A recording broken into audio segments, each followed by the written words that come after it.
Hola, hola, ¿cómo estáis? El programa de hoy es de nombre corto pero de contenido intenso. La segunda sinfonía de Mahler, apodada Resurrección.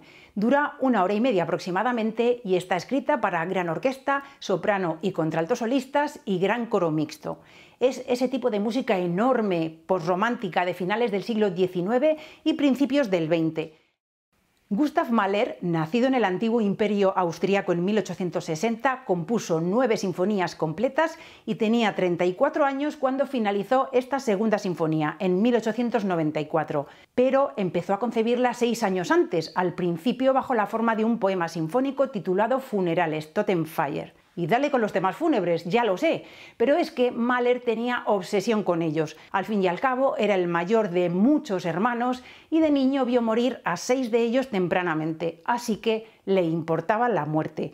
Era un hombre de profunda religiosidad y se preguntaba si había otra vida más allá de esta y para qué vivimos y sufrimos en realidad. Estas preguntas sobre la muerte y el sentido de la vida son planteadas en el primer movimiento de la sinfonía y respondidas en el último, el quinto.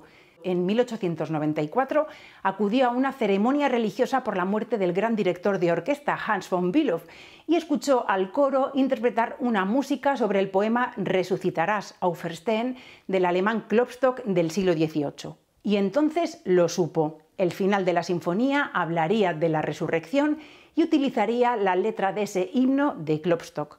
Para eso, además de orquesta, necesitaba coro y voces solistas. Comenzamos con el primer movimiento. Contiene la música revisada de aquel poema sinfónico que concibió inicialmente, titulado Funerales, Totenfeier. De hecho, es una especie de marcha fúnebre continua de unos 20 minutos que comienza presentando los primeros motivos principales del movimiento, que son oscuros y fúnebres.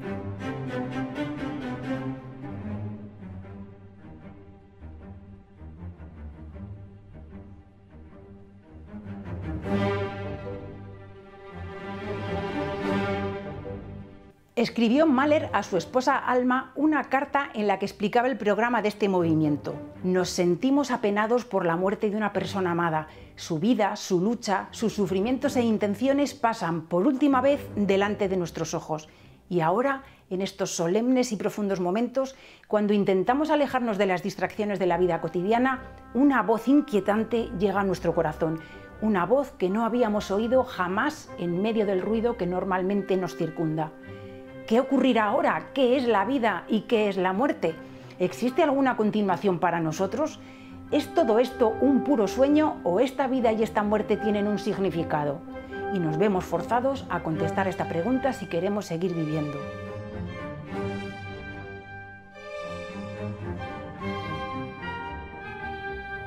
Sin embargo, esta larga marcha fúnebre es salpicada por momentos de luz y esperanza, como sucede con el tercer tema principal, que es luminoso y esperanzador.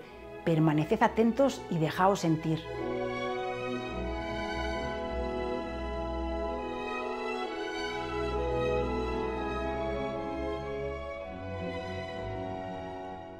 El segundo movimiento es una especie de intermezzo encantador al estilo de un Länder tradicional austriaco, que es una especie de vals popular, en el que se recuerda con ternura y felicidad la vida que tuvo el difunto.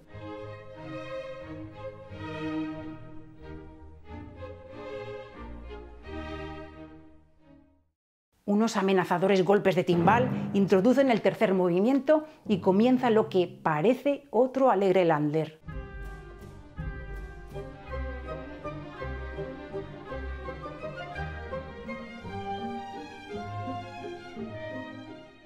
Este tema que acabáis de escuchar se basa en una canción, un lied del propio Mahler, titulado San Antonio de Padua predicando a los peces, que pertenece a su ciclo de lieder El cuerno mágico del muchacho, que también estaba componiendo en ese momento. Es un lied muy irónico, ya que el texto narra cómo los peces, aunque parece que les gusta mucho el sermón que les da San Antonio, al final se olvidan de todo lo que les ha predicado el santo y literalmente siguen siendo los mismos de siempre. Y ese mismo proceso sigue este tercer movimiento. Lo que parece un alegre Länder se convertirá en una melodía irónica que se repite pero a la vez cambia constantemente, dejándose llevar sin sentido ni destino. Oculta una visión decepcionada de la vida sin fe ni esperanza.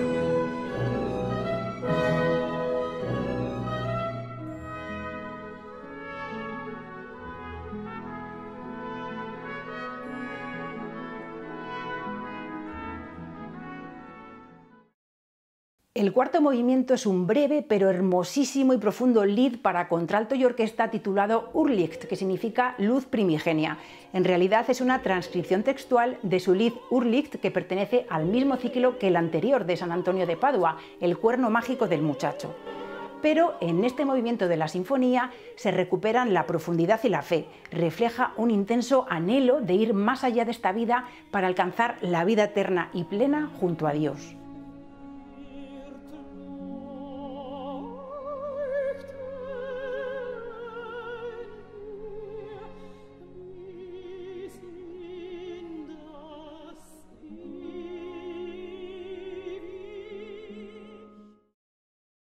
Y por fin llega el quinto movimiento, que es el más importante y el más largo de toda la obra. Dura una media hora y utiliza todos los efectivos orquestales y vocales de la sinfonía, incluidos el coro y el órgano. Aquí se responde a las preguntas planteadas al comienzo de la sinfonía. ¿Qué es la vida? ¿Para qué vivimos y sufrimos? ¿Hay vida después de la muerte? La respuesta que da Mahler es resurrección, que es la misma respuesta que dan tanto el judaísmo, que profesaba Mahler en ese momento, como el catolicismo al que se vería obligado a convertirse 3 años después de terminar la sinfonía. Por tanto, en este movimiento habrá de todo: momentos de terror ante la muerte y el juicio final, fanfarrias en los metales que anuncian que algo va a pasar y melodías esperanzadoras que proclaman la llegada de la resurrección. Hay 2 temas principales que reaparecerán numerosas veces y que se presentan por primera vez como a los 3 minutos del comienzo. El primer tema simboliza la muerte porque está derivado del Dies Irae, que es esa melodía medieval que habla del día de la ira y del juicio final. Daos cuenta de que comienza con un arco descendente.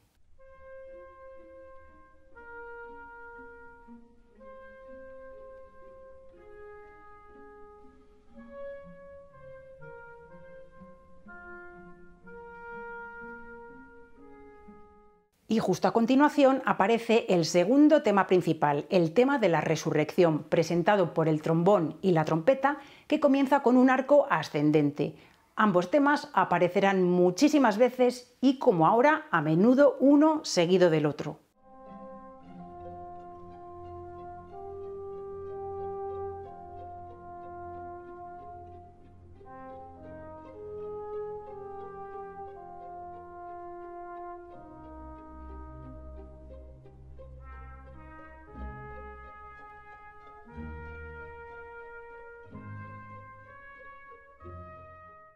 Y hay otro tema más, el tema del O Glaube, que significa ten fe, cree.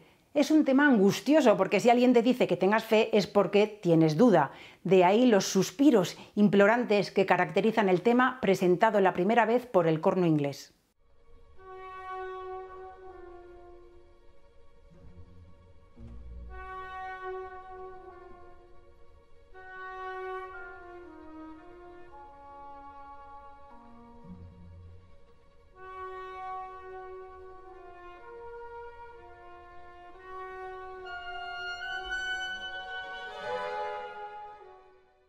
El movimiento avanzará moviéndose entre el terror y la esperanza, hasta que tras 6 notas graves de arpa y un redoble de timbales y cajas, llega la marcha de los muertos. Mahler lo relata así: retumban los truenos, se acerca el fin de lo viviente, el juicio final está sobre nosotros y todo el terror de ese día entre los días nos atenaza. La tierra tiembla, las tumbas se abren, los muertos se levantan y avanzan en procesión interminable. Los grandes y los pobres de la tierra, los ricos y los mendigos, los sabios y los ignorantes, todos van juntos gritando piedad. A lo largo de toda la marcha habrá una encarnizada lucha entre el tema de la muerte y el tema de la resurrección.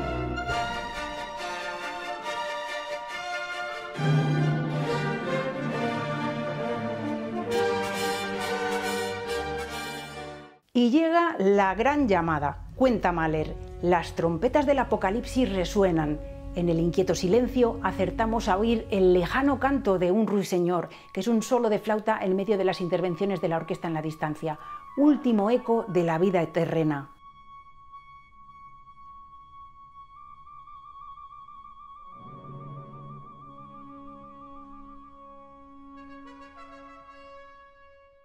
Y a continuación, relata Mahler, un coro de santos y bienaventurados se escucha quedamente.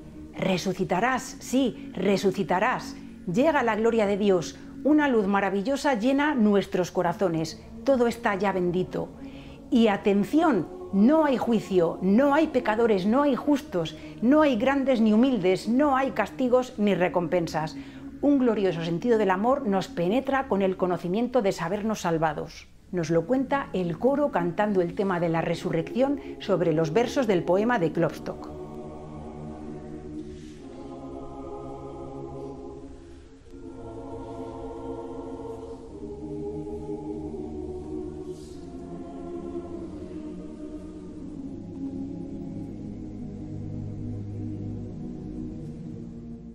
Así que en la visión de Mahler no hay juicio final y todos se salvan. Después hay un pasaje precioso que canta la contralto solista en el que la fe trata de imponerse sobre la duda con el famoso tema del O Glaube, el tercer tema de los suspiros angustiosos que os mencioné antes, que viene a decir: después de tantas preguntas y de tantas dudas, ten fe, la vida tiene sentido tal y como deseabas, no has sufrido en vano.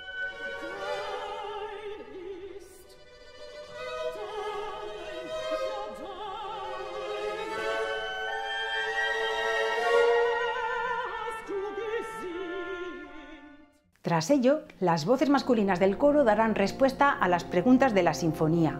Todo lo que nace debe perecer, todo lo que muere resucitará. Es decir, la vida tiene sentido porque tras ella llega la muerte y tras la muerte la resurrección.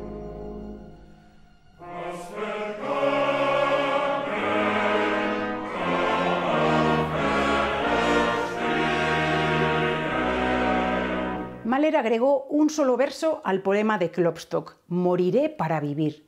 Y este es exactamente su mensaje. La resurrección vence sobre la muerte. Por ello, la sinfonía termina gloriosa. Os dejo con ese final como despedida. Adiós.